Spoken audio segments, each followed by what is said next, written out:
मैं जब पहली बार आया तो बोला तो बाहर ला, ये तो आया ही नहीं थी।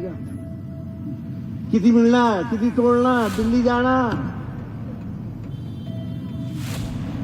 यहां तक कह दिया कि इसका तो घर ही नहीं है।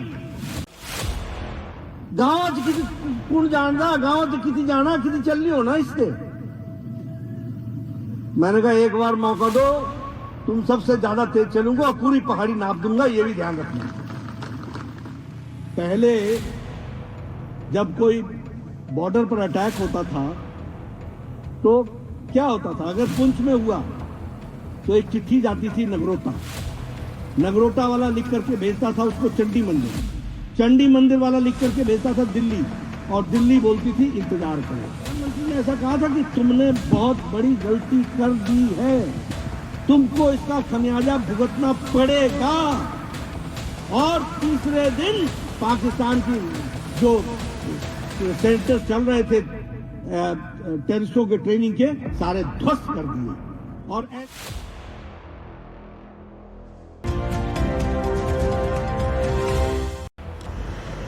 भाजपा के राष्ट्रीय अध्यक्ष जगत प्रकाश नड्डा आज हिमाचल प्रदेश के बिलासपुर पहुंचे। बिलासपुर में भाजपा के राष्ट्रीय अध्यक्ष जेपी नड्डा ने चुनावी जनसभा को संबोधित किया। चुनावी जनसभा में संबोधित करते हुए उन्होंने क्या कुछ कहा, सुनिए।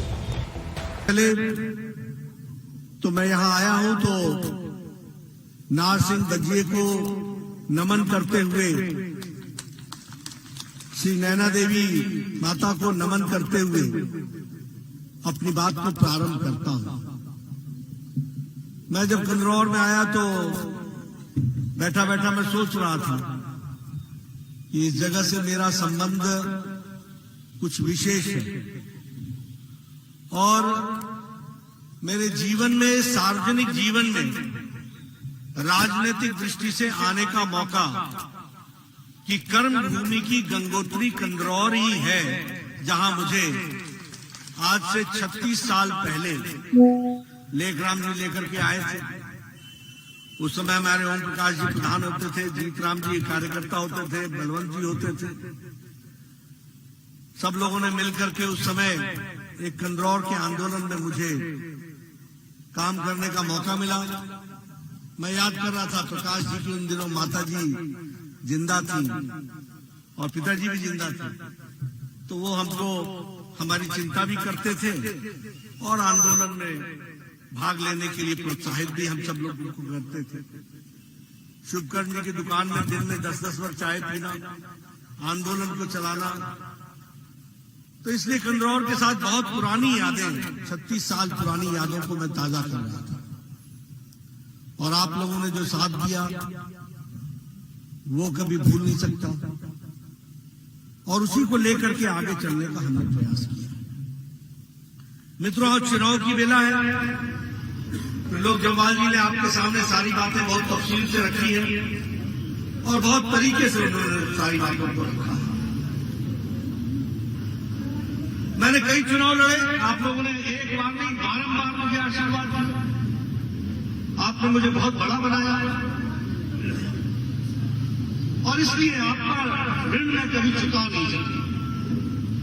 आपका प्यार मैं कभी, जिसे मैं संजो के रखता हूं, उसे बारंबार याद करके ताकत प्रदान की है, जिसको लेकर के मैं जनता की सेवा में हूं। मैं बैठा बैठा ये भी सोच रहा था कि चुनाव के जब मौके आते हैं तो बहुत सी बातें भ्रमित करने के लिए लोग कहने का, रचने का प्रयास करते हैं। मैं जब पहली बार आया तो बोला तो बाहर ला, ये तो आया ही नहीं थी।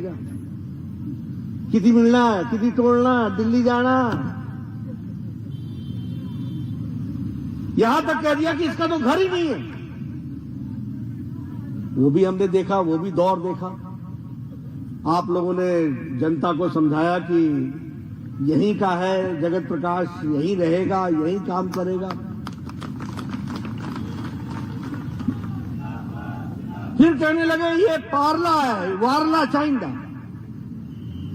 अब ये सतलज भी भारत पाकिस्तान का बॉर्डर जैसे बन गया।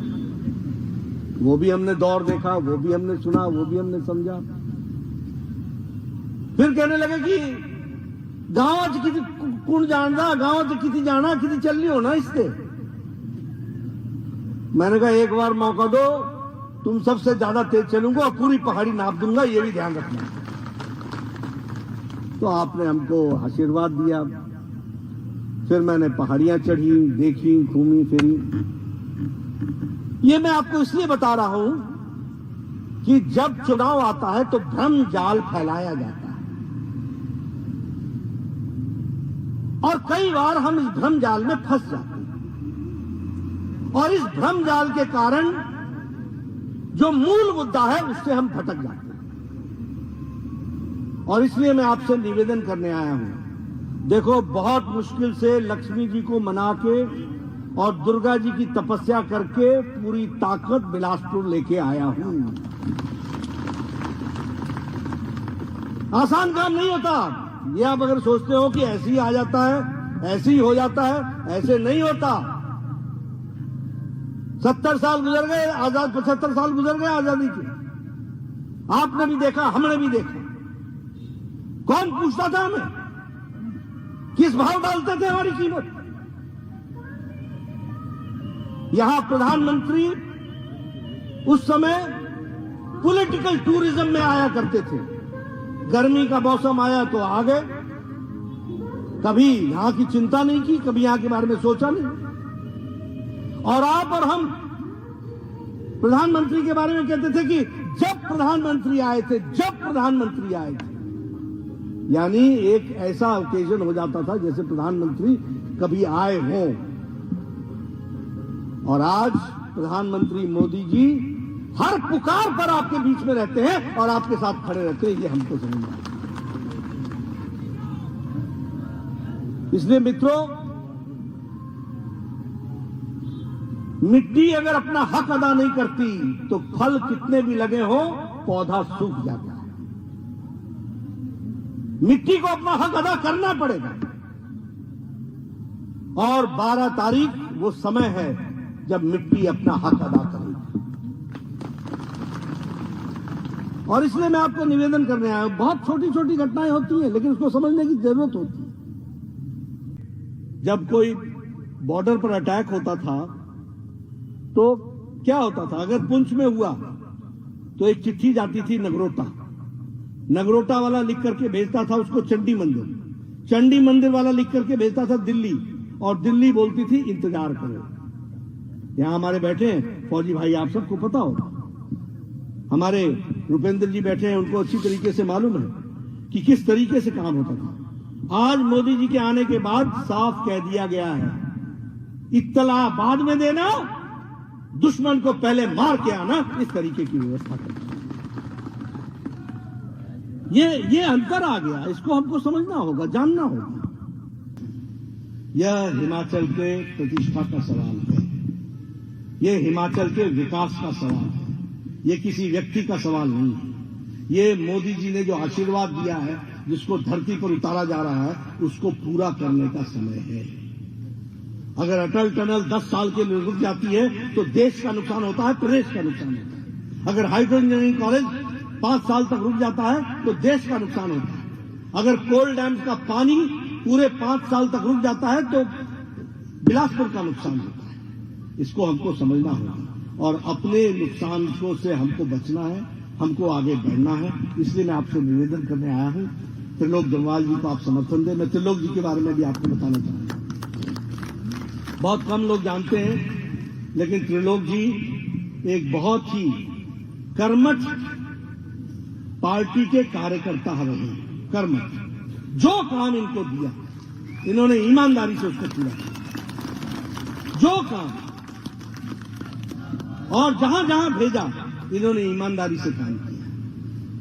और आप जानते हैं मेरे बारे में, मैं बड़े स्पष्ट शब्दों में कहना चाहता हूं, मैं कभी गुटबाजी नहीं करता, मैं कभी पराया अपना नहीं करता हूं। जो उचित होता है वही करता हूं, इसको हमको ध्यान रखना है। इसलिए इनको प्रत्याशी के रूप में लाया हूं। कुछ लोग कहते हैं कि देखा नहीं, तो आपने मुझे भी नहीं देखा था, लेकिन आपने मुझे परखा, जांचा। आज आपको मेरे कहने पर इनको आप समर्थन दीजिए। मैं आपको विश्वास दिलाता हूं पूरे का पूरा सोना निकलेगा, इसको आप समझ लीजिए।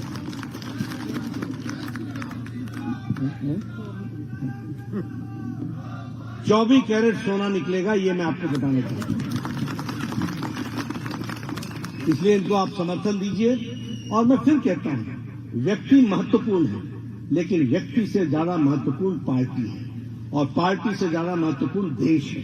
आज मैं वोट आपको न व्यक्ति के लिए मांग रहा हूं, न पार्टी के लिए मांग रहा हूं, मैं प्रदेश के लिए मांग रहा हूं, मैं देश के लिए मांग रहा हूं।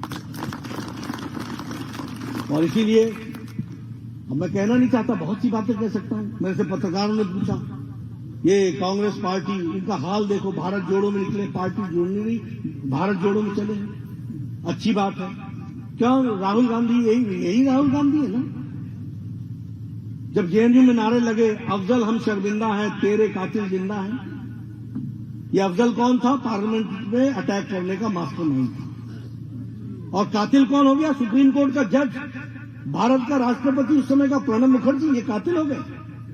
और आप जेएनयू में जाकर के इनके साथ कंधे से कंधा मिलाकर के आप खड़े हो गए, और वहां नारे क्या लगे? भारत तेरे होंगे टुकड़े टुकड़े इंशाअल्लाह इंशाअल्लाह। उसके साथ तुम खड़े हो गए, और अब भारत जोड़ो यात्रा पर चले हो। यह है तुम्हारी जोड़ने की यात्रा। और ऐसे हैं तेरे स्वतंत्रता सेनानी, ये है आपकी फौज। इस तरीके के लोग प्रत्याशी बनकर के आएंगे। आप बताइए, कांग्रेस पार्टी ने क्या किया है? आप कोई भी विकास का विषय उठाएंगे, उसके पीछे आपको कमल का निशान दिखेगा, भारतीय जनता पार्टी दिखेगी। इसलिए मित्रों, मैं फिर कहूंगा, त्रिलोक जी बहुत अच्छे कैंडिडेट हैं, इनको जिताइए, लेकिन वोट कमल के फूल पर देश के लिए, प्रदेश के लिए आप दीजिए। यही आपसे मेरा निवेदन है। और फिलहाल के लिए बस इतना ही। और बड़ी खबरों के लिए बने रहें न्यूज़ सुपर भारत के साथ।